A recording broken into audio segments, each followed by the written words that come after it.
So welcome everyone to Ascension 101 with me, Lovisa Alvtörn, and Tim Wilde. And this is interview number 1 out of 4. And the subject here is when you start to wake up spiritually, your whole perception of reality, yourself, your life, its meaning and purpose, they all change. And this can be very confusing. And based on my own experiences during my awakening period, I would like to try and help others who are going through this same process by explaining some of the things that you may hear about, see, feel for the first time as this happens. And to help me out, I've got Ascension specialist Tim Wilde with me, who's met and guided a significant amount of souls on their ascension journey, including myself. And Tim calls his method practical ascension. And he's very down to earth, with very hands-on tips and tricks and guidelines to help you navigate through this process. And this is a process that we will all go through here on this planet in the time to come. It's just that some people have no clue about this fact yet. And yeah, so this is video part 1 out of 4. So do check out the other parts as well if you like this one. So Tim, welcome. Hi Lovisa. Hi. And hello to everybody watching. Sending lots of love to you. And would you like to introduce yourself a bit more to everyone watching? I think you covered it. I think you gave that a lovely introduction. Yeah, I'm Tim Wilde. I specialize in the more practical side of this ascension process, meaning that I've been bringing through a considerable amount of information over the years about where we are, what we're doing, the best way to navigate it, and where we've all come from, i.e. Atlantis, which I'm sure we'll dabble our toes into at some point, and how the two correlate with each other. And it's I'm learning just as everybody else out there is learning at the moment, and it's all about finding the easiest, the most effective, the most practical, the most grounded, but still the most high frequency way through what we are experiencing at the moment. So that's what I'm here for. Yeah, great. So let's start with the questions then, shall we? Yeah, fire away. So waking up, what does it mean actually? It's not the same as what you do every morning after hopefully a good night's sleep.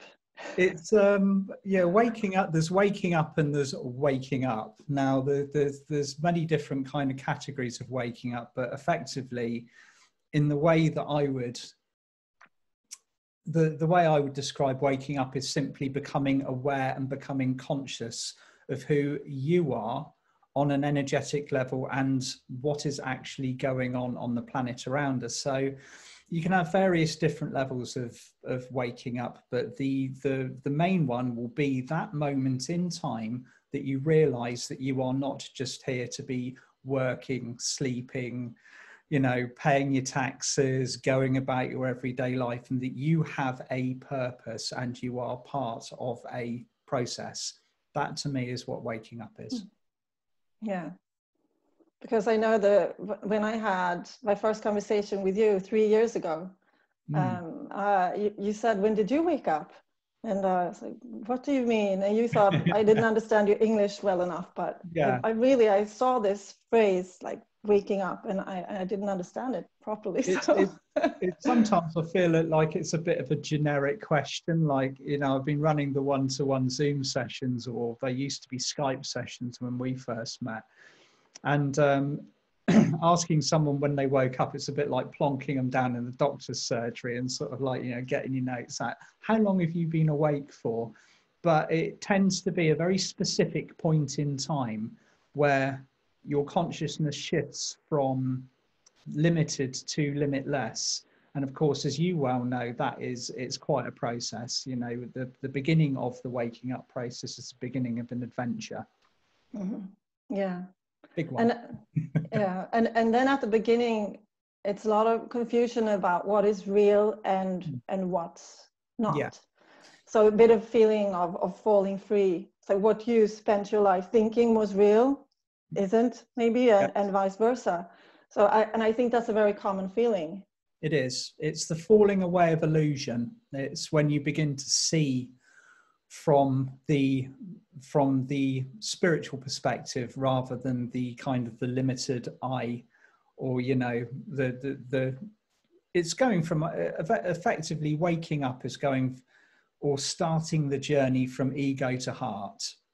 And however long that takes to navigate, however long it takes to traverse, I mean, it doesn't matter how long you've been awake in inverted commas. The journey from ego to heart it's a lifelong mission. Yeah. And because there's also a concept called cognitive dissonance. Yeah. Yeah. Discuss that that it's kind of really hurts to try to shift like your whole perspective. No, it's like the framework of your reality, isn't it? It can be very, there's a lot of people out there at the moment, and some of you might be listening to this, you might be engaging in this and realizing that this applies to you. When the walls of the previous reality come crashing down, it can be quite jarring. It can be,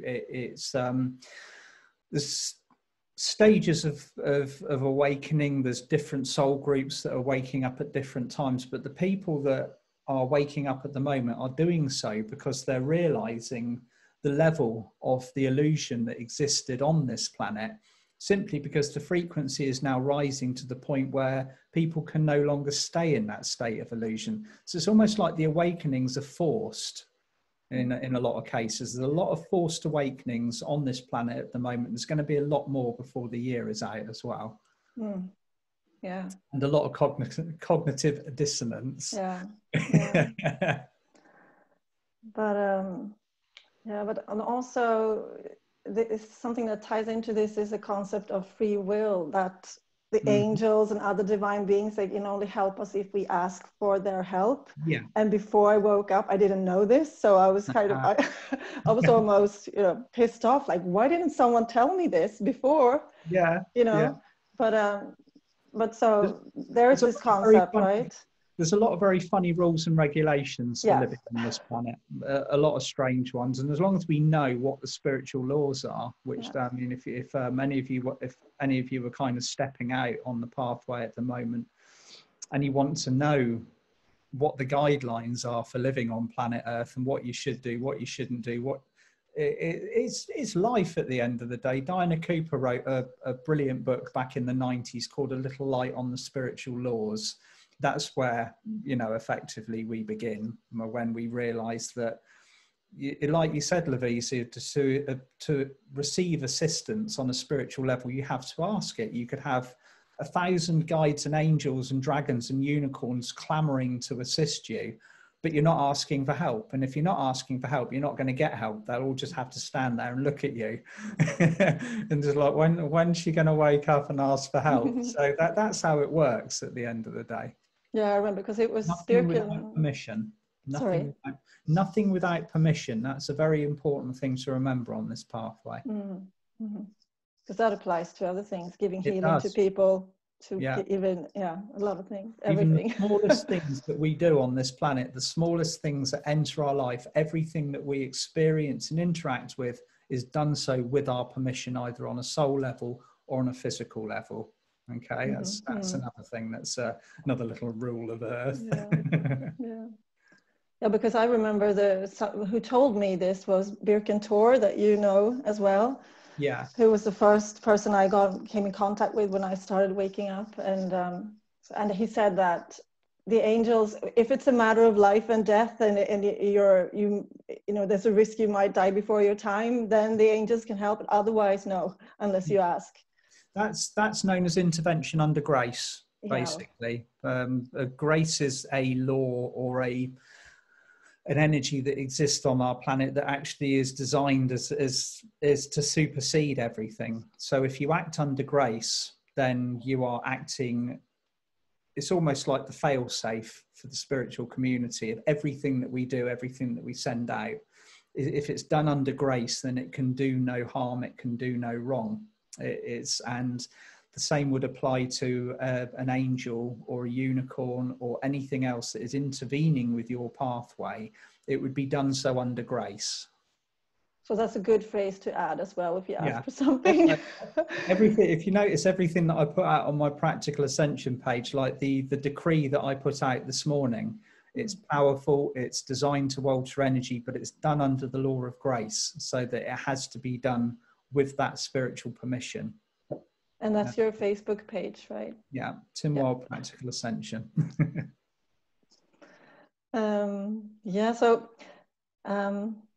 Should we talk about some of the beings that you that become part of your everyday lives when you wake up, that have been there, but you just didn't know? Maybe. Yeah. So I think a lot of people still, you might believe in angels, or you've heard of angels, of course, but haven't really got the idea what they actually are and do, and how many different ones there are. And there are the archangels and your personal angel, and different ones for the different chakras. And there's an angel for just about everything that you can think of. There's an angel of your house, there's an angel of your university, there's an angel of the coffee shop. We are utterly, completely surrounded by beings of light that we are or have been previously unaware of, simply because they vibrate at a frequency that we can't perceive with our physical eyes. So in third dimensional terms, they don't exist. But the more that we connect our energy into this consciousness, this field of higher consciousness, the more aware of their presences that we become. And you'll see it written throughout all of recorded history and the thousands of years in previous history. They've always been here. The angels have always been here, the unicorns, the dragons, and the extraterrestrials kind of carved upon the walls of ancient civilizations. We are far from alone. And it's just a case of stepping into this reality that does not fit into the scientific boxes, and accepting or being part of something which is much, much bigger. Yeah. So for those of you listening, if you haven't connected with your personal guardian angels, do so. You can, ask their names. That's a good starting point. Try to. It's a simple case of inviting them in. Okay. Now, when you invite beings in, this is also quite important. I think this was highlighted to me quite recently, Lovisa. When a lot of people just waking up or becoming aware of this might be a little bit kind of concerned about being contacted. I've had reports of people being quite frightened or quite put out, because all of a sudden, instead of just normal everyday reality, they actually are sensing and feeling and seeing souls from a higher frequency. And immediately the fear response will kick in, like, who is that? What is that? What do they, are they of good intention? Always ask, or it's called the spiritual challenge process. And it's very, very simple. You simply ask, are you of the light 3 times? Now, by the power of 3 and under universal law, any soul that is of the light will simply, happily say 3 times, I am of the light, I am of the light, I am of the light. That will tell you unequivocally that you are connecting to a soul that is of a high frequency. Yeah, that's a good point. Little tips. Because that's also this cognitive dissonance. You're not used to this. No, so the human mind is a powerful tool, and used in whatever way, whatever the intention or whatever the thought process is, it will see what it wants to see, and if it doesn't want to see, then it won't. So, because the mind, the old way of thinking is connected to the ego, this is where cognitive dissonance comes in, because that the ego will protect its belief system very powerfully. This is why you're seeing a lot of anger and a lot of flare-ups out in the real world at the moment, because everyone's having their buttons pressed so much.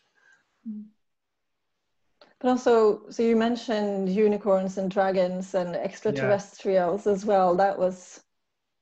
It's a big one. It's a big concept. Yeah, dragons. For myself, I found that very easy, and I connect with them so much. I love dragons. So Yeah. that was, but unicorns and the extraterrestrials. That's when I thought, because you were my first guide, and we did have these conversations. Yeah. You and I. And I thought, you know, he seems like such a nice guy. I love all of this, like your books that we're going to talk about too, that you've written with Diana, that I started reading with these meditations. But when I got to the extraterrestrials, I was like, oh, you know, are they really? And the unicorns as well, I found harder, because that seems like a fairy tale concept. Yeah, to me. A lot of people do regard unicorns as fairy tale creatures, and they regard dragons as fairy tale creatures. They regard extraterrestrials as stories told in Spielberg movies and things that you'd see on Star Trek. But there's no, you know, the first way you've got to look at it is no smoke without fire. Where did these stories come from in the first place? Why are they told throughout the annals of history? Why are people continuously connecting to them and reporting that they have these connections? If it's just a figment of a person's imagination, because there's obviously a collective theme running in this figment of people's imagination. And I've, you know, over the years, I've questioned myself, am I actually really experiencing this, or is this my very powerful imagination? And time again, I've had it confirmed to me that yes, I am actually working, I am connecting to these souls. And it does take a little bit of time to trust yourself. It does take a little bit of time to get to that point where you simply accept what is coming in, because you've learned to differentiate between the vibrations of what is yours and what belongs to an outside source of a higher frequency. And practice makes perfect at the end of the day. You can't run before you walk. And also, you said confirmation. I mean, there are so many signs when you start to open up to the signs. You're going to notice them everywhere. Yeah. Yeah, we're going to get into that later too. But yeah. So I don't know, should we talk a little bit about the dragons? Because there are so many different types of dragons too, right? There are the elemental dragons. You have your personal dragon, as well as your guardian angels, and as well as your personal unicorn that you also can connect to, right?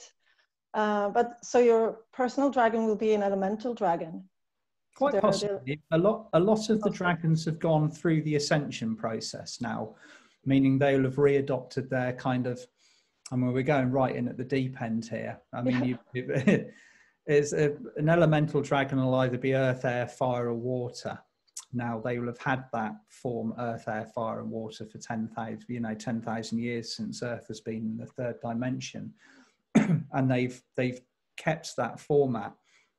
But very recently, a lot of the dragons have been offered their higher roles. So they will keep the vestiges of their elemental form, but they will have basically, your green dragon might have turned into a bright gold dragon overnight, and you'll be wondering why. And it's simply because they've accepted this higher form. Earth is going up through the vibrations, so therefore they are accepting what we are accepting. We're ascending. The dragons have also gone back to the point of vibration from which they actually originate from. So it's interesting. So because in your books that you wrote with Diana, and what Diana has said is that the dragons, your personal dragon, would be an elemental one, but you're saying it might not be, because our frequency has risen more, and theirs. They will still have that elemental form, but they might not necessarily be, like, say, a water dragon has a very specific form and will appear to be. Our conscious or unconscious mind will reflect back to us what we see on a perception level. So your dragon will communicate with you, or your unicorn or your angel will communicate with you in a format that you understand the most easily. So a water dragon will appear as water, a fire dragon will appear as fire, an air dragon will appear as air, but their frequency has changed, and So they might, if you are able to perceive, and not all of us can, some of us tend to feel, some of us tend to hear, that it's quite possible that you'll be presented with a higher energy format than you might be expecting. That's all I'm saying. If that makes sense. Yeah. But going back a little bit to how it might feel when you start waking up to do that. So for me, I had a sense of feeling that something was lacking in my life. I wasn't where I was supposed to be. I couldn't put my finger on it, really. Yeah. You know, I don't know if that's a Swedish expression. Yeah. But I wasn't doing what I was supposed to do, was my feeling. And I wanted to contribute, be of use, or something like that. And it was such a strong feeling that it created physical symptoms as well. Only I didn't know this. So I went to my doctor and asking what's wrong with me, you know, and I realized I heard myself talking to her, and I thought, and she looked at me, and she thinks I'm nuts, you know, she thinks I'm crazy. Because it hurt like physically all the way into my bones, really. And is this common? It can be common, Lovisa. You went through a particularly, you dedicated yourself to your process very early on. So automatically you stepped onto your pathway very quickly. Now, it's very, each individual wake up will be completely specialized or personal to the person waking up. Some processes take a long time and they happen gently. Other processes can happen very quickly, like quite shockingly fast. And at the moment, we're seeing more of the shockingly fast wake-ups because of the nature of the energy and what's going on this planet. And it also depends on how quickly you know, like I said, you dedicate yourself to your process and how quickly you realize that you are here as part of a team working for the planet. And everything is so personal, but generally speaking, to move a human being from a state of unconscious to conscious, something dramatic has to happen. It can be physical, it can be mental, it can be emotional, it can be spiritual, or it can be all of these tied into one. And at the moment, there's a lot of very emotionally triggering stuff that's occurring outside in the world. It's very mental stuff. So this is what's tending to push people. It's pushing their buttons. It's calling them to look at what is really going on here on this world and ask questions that are beyond the narrative. That's happening globally. Like I said, we've got 2 billion people waking up on this planet this year alone. So it's a pivotal year. But when you woke up, it's a soul calling at the end of the day. You are ignited on a soul level to step into service. And that calling can be very, very powerful. If there's resistance to it, I think that's why it hurts more as long as you resist it, but I didn't understand what it was. No, it's perfectly normal to go through that, you know, to resist it, to think. I mean, I had a period of time in 2002, 2003 where I was already awake, but I was moving into a higher phase. You might not just get one stage of awakening. It happens in stages. You know, you might get 2 or 3 major incidents that occur over the period of the flowering or the blossoming, where big chunks of consciousness are applied to you. And each time it kind of, you break open and you move forward very, very quickly. Some of that can be quite physical.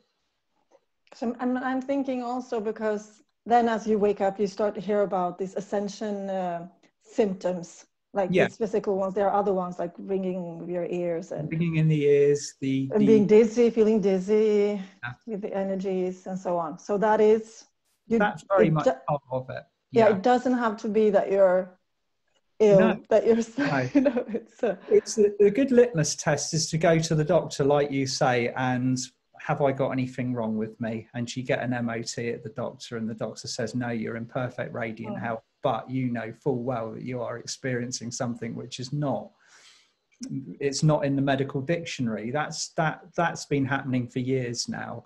you know, the Ascension symptoms effectively are a sign of physical resistance or dropping density. So if you're feeling it, if you're feeling dizzy, if you're feeling in pain, if you're going through physical illness, it's because your body is kicking out stuff that is not of a vibration that is in harmony with where you are going.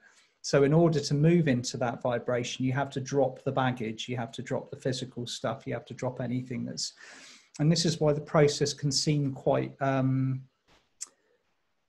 challenging, because it does, you know, I have heard many times people going through the mill physically like you have, where it's, you get pushed and all of that stuff has to come out one way or another. So yeah, it is common.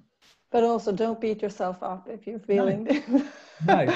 and it's, you know, it's a good thing your body is helping. Yeah, helping absolutely. you. It's all good. Yeah.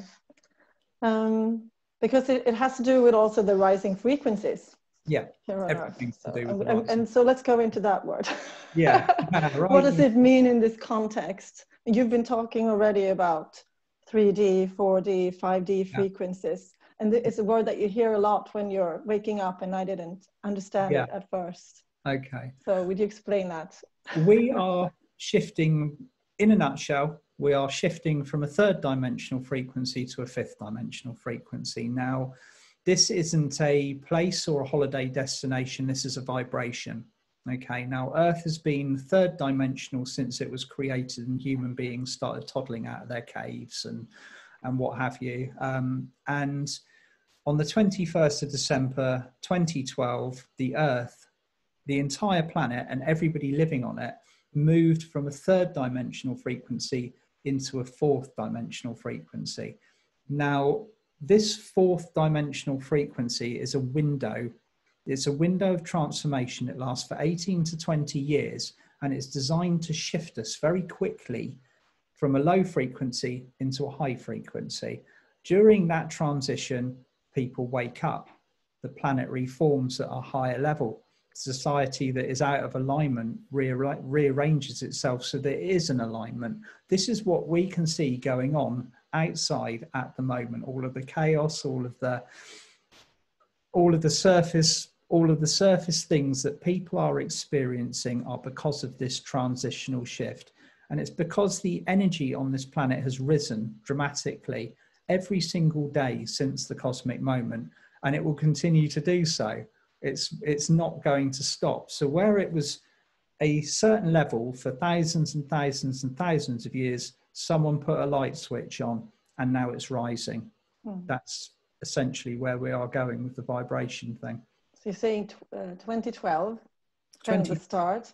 And yeah. Now we're in 2020. We didn't even mention the year yet. We're saying that, oh, this year so much is happening. It's 2020. And 2020. Every year's been pretty dramatic so far, but this year takes the prize, I think, at the moment. Yeah, yeah.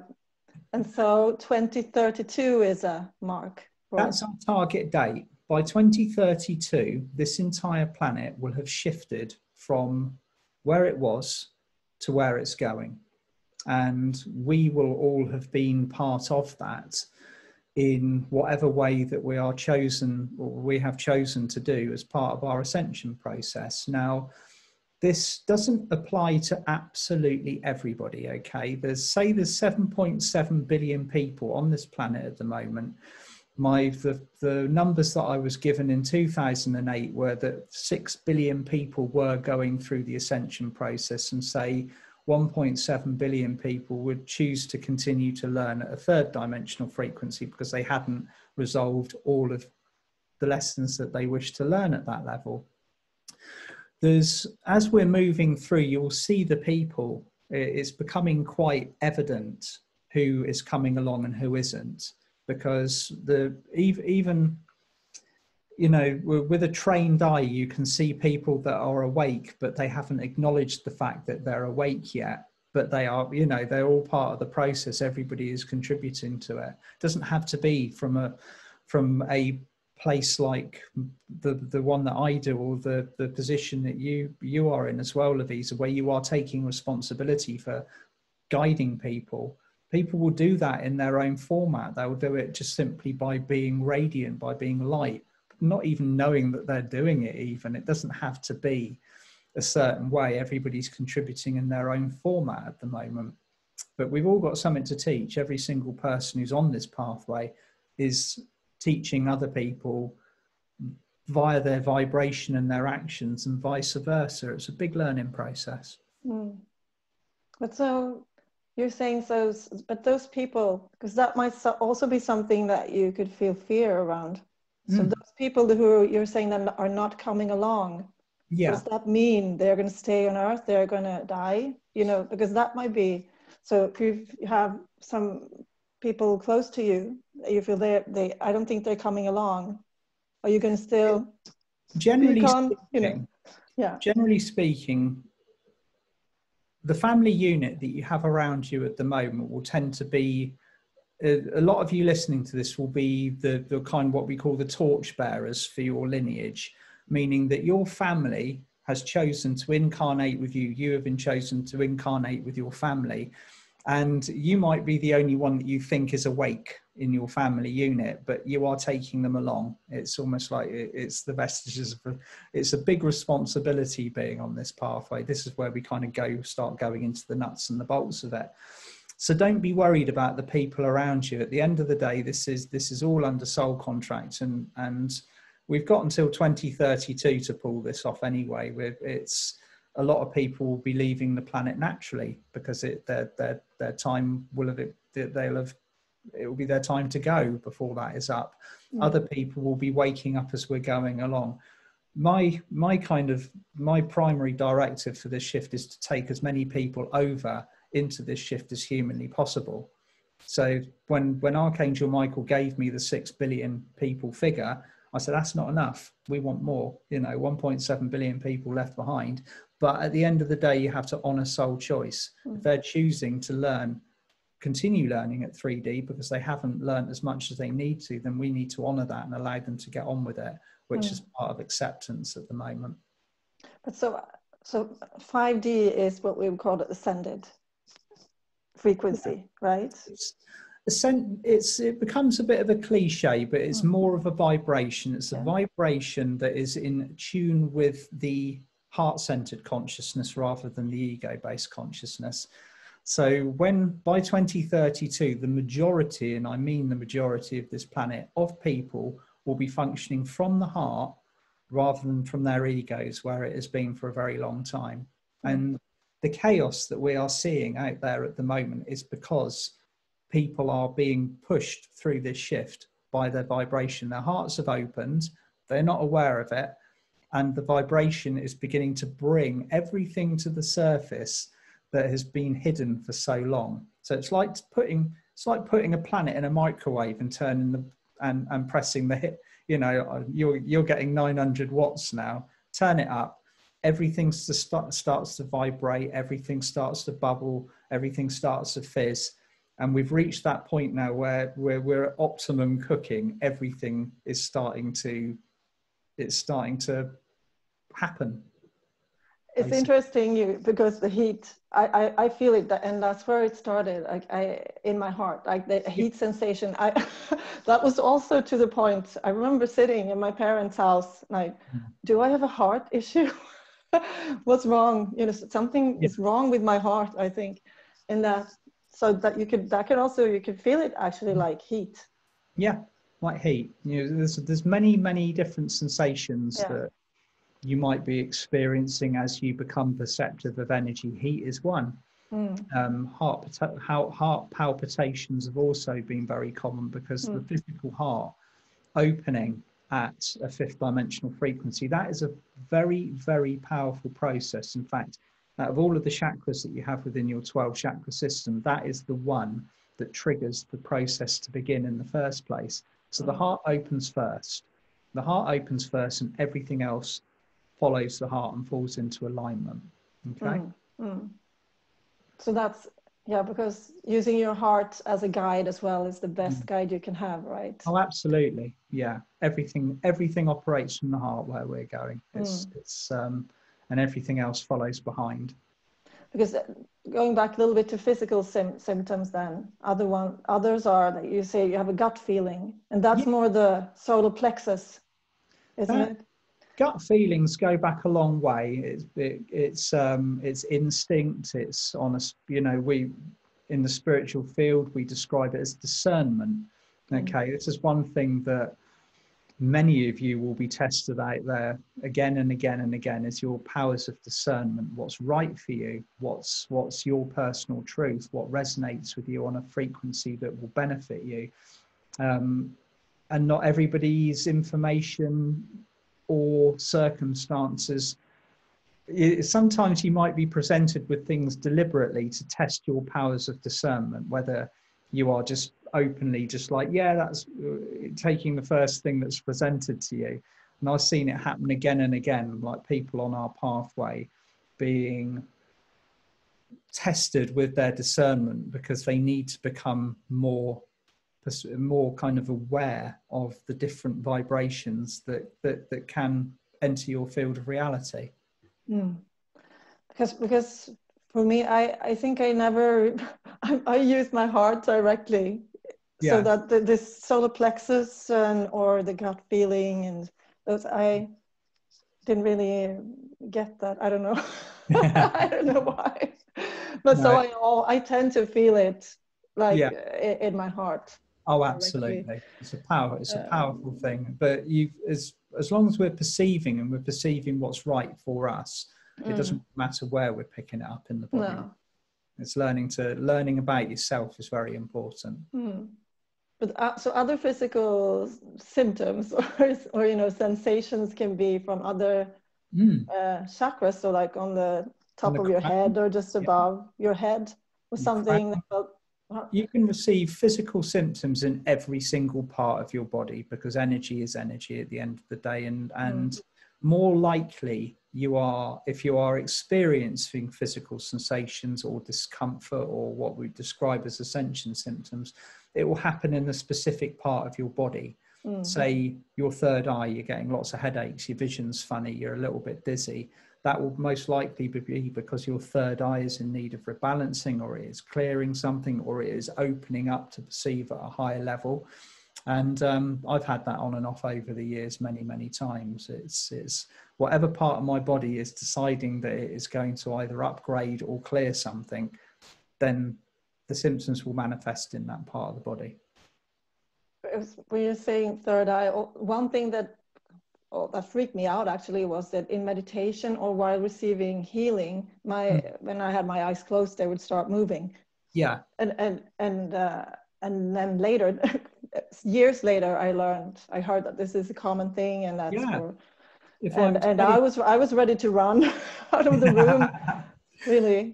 Say I've been presenting live for years now, and quite often, like, there'll be a room full of people, and people are I'm doing a meditation or presenting a transmission, and there will be numerous people in the audience, like you say, whose eyes are flickering. It's almost like, you know, you go into that state of semi-consciousness or a different level of perceiving, and the energy is coming in. It's powerful stuff, and that's, you know, you just kind of accept how you're receiving it, really. Because one time was at the first workshop that I attended with you in Finland, and it was snow outside. I was close to the door. I was holding my no, I don't have it here. a pyramid, a clear quartz pyramid, it's really sharp at the point. That's and right. I was holding it, so I was almost bleeding, and I was like, the door is there. I can run out at any moment. But so it can feel really intense. Yeah. I mean, so don't be startled. No, whatever you're receiving, it's if you're working with energies like that, they can. It just be aware of where they're coming in and what they're doing. Definitely. So the throat is another area that a lot of people get. Yeah, there's been a lot of throat issues recently because we are living on a planet that is learning to use its voice again, particularly with what is occurring. You know, like, you only got to, I'm going to dip my toes into it. You look at the worldwide mask mandates, Everything that's going on this planet is the end of the line for the old way of being, the old ideologies, the old social control. And one thing that has been very difficult for people to do on this planet, particularly for the last 10,000 years, is speak freely, speak truthfully. And so there have been shackles and blockages built up in the throat chakra for thousands and thousands of years that are coming off now, because we're saying, right, okay, this is not how we're going to live anymore. We're not going to have our speech censored or subjugated. We are speaking our truth. And it's a massive, massive initiation for a lot of light workers to even say, hey, I'm spiritual. You know, you might have real difficulty coming across to your friends and your family and you know, coming out of the spiritual closet a little bit, going, hey, I believe in angels, or yeah, like it's thanks for inviting me over for dinner. It's me, my unicorn, and my dragon turning up today, and things like this. I mean, I've never personally had a huge amount of issues with being accepted. Everyone has, because I've never been worried about it. But the more worried you are about presenting yourself like that, the more you are likely to attract that kind of reaction from people. So it's a big one.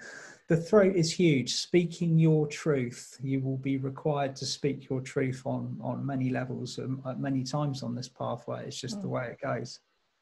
So coming out, as you say, of the closet as spiritual and what you believe in, that's, you know, but take it in stages, step by step. That's, you don't have to go and tell everyone at once. No. Steps, though. It's the opportunities will be presented to you, but there's a lot of people out there at the moment that are worried about bringing themselves forwards, and that's perfectly fine. You do it when you're comfortable to do it, as long as you are holding that frequency and holding that vibration. It's there's no have-tos on this pathway. Everything happens when you are ready. The second you give the universe the nod, you'll get a good universal shove in the right direction. We're very well looked after and very well guided. And also it's going to get easier with one step, and you're getting comfortable in that zone. Then you can take the next one. So what I thought, for example, 3 years ago, I didn't know anyone else who was who believed what I suddenly believed. And I thought, there's no one I can talk to even. But and actually this video that we're recording now, Tim, is the first one where I'm using my full name. Even this channel is called 55 Steps to the Light, and I've been just saying Lovisa. But now I'm, you know, so that's also another step. It's a big one. It is a big one. It's when you do that, you integrate that soul energy. You know, you establish the you that and you build on that. You don't have to do it all at once. It's bits that come when you are ready, when you've accepted that level of mastery, and it happens when you are ready for it to happen, and everything is so guided. It really is. And this feeling lonely that I was mentioning, if that applies to you who very common. If this applies to you who are listening, and we're going to talk about, I'm going to talk about that more, like things that you can do to find like-minded people. It's almost from what I've seen over the many years of working with people, either groups or one-on-one, is that it's almost like that loneliness is an incubation period. Because when you wake up, or you can either be surrounded, or you've got the spiritual support around you, or you will find yourself completely alone. That might be physically, mentally, emotionally, spiritually. You might be in the middle of a busy city and you are the only person that you think is awake. You haven't got the kind of resources or maybe the outgoingness to find other people that are awake. So you feel alone, and you can stay like that for years.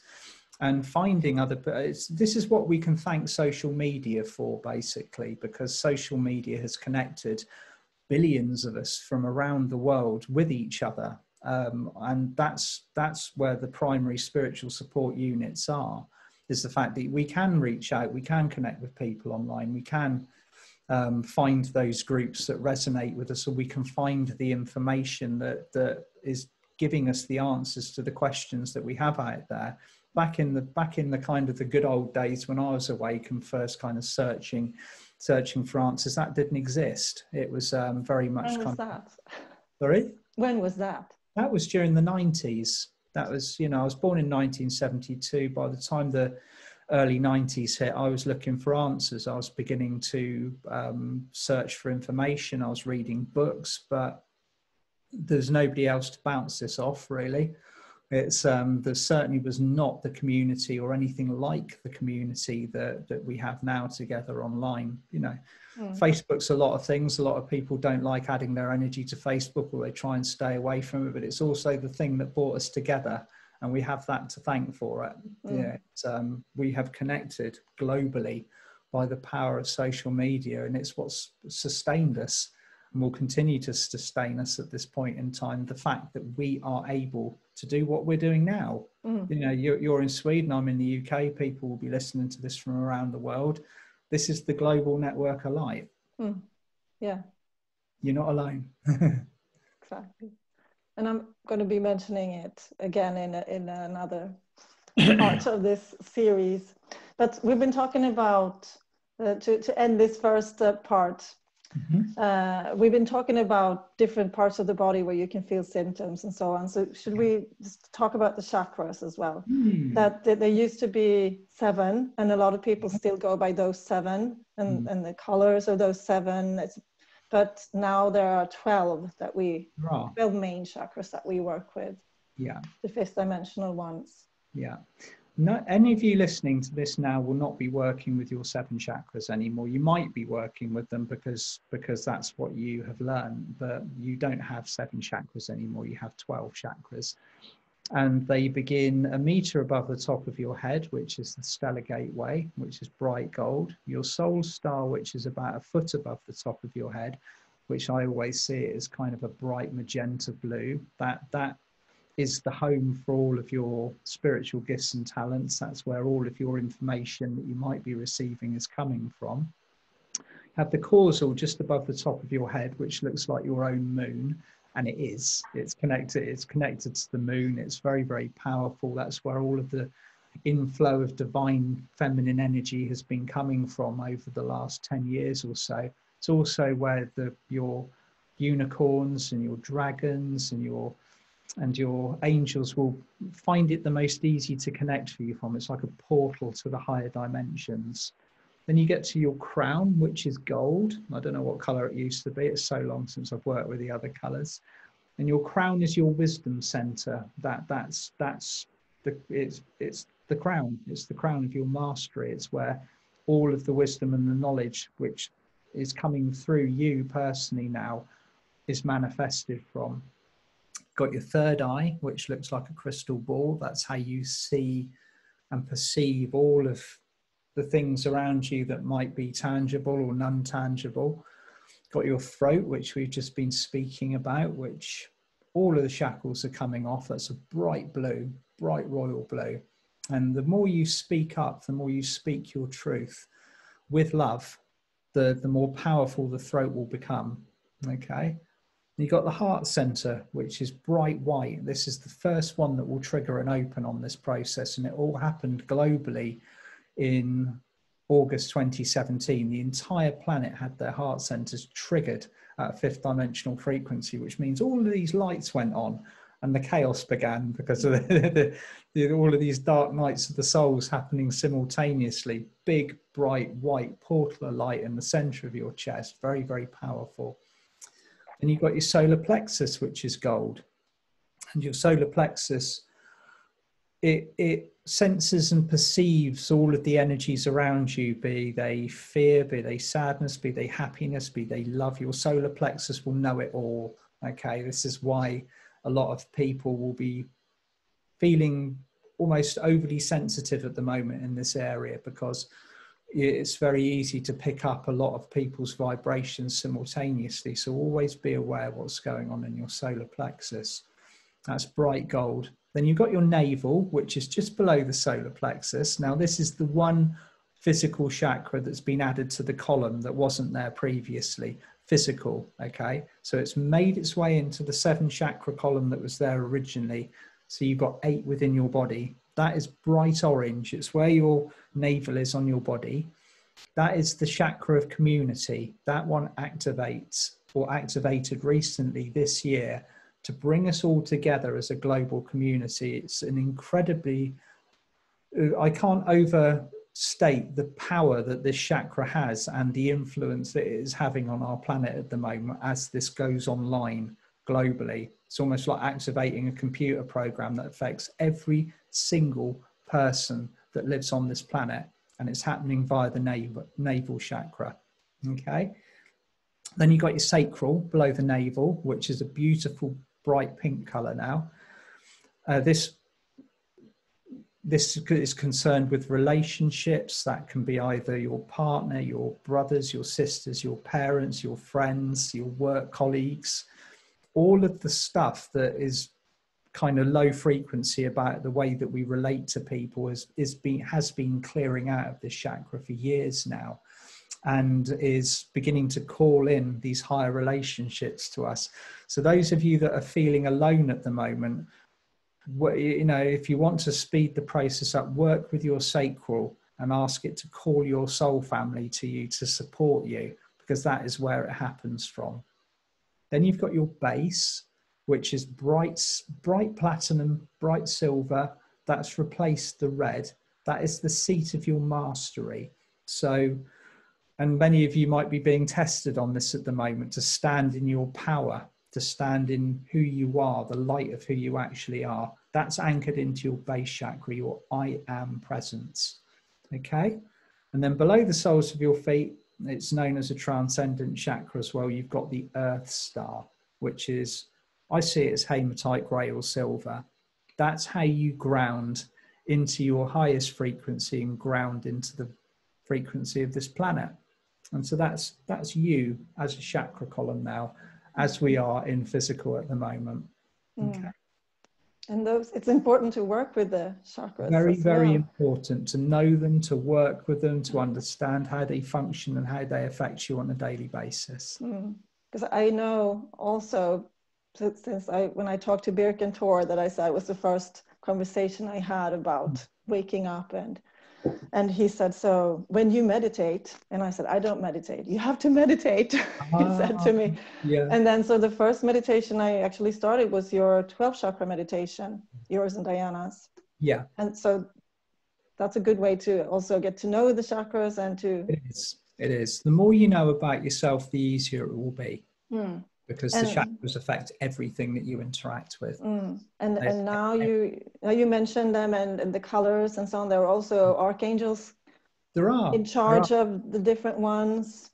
And so that can be, you know, it can take a while to learn the different ones. It takes a while to navigate, but a lot of this is a good book.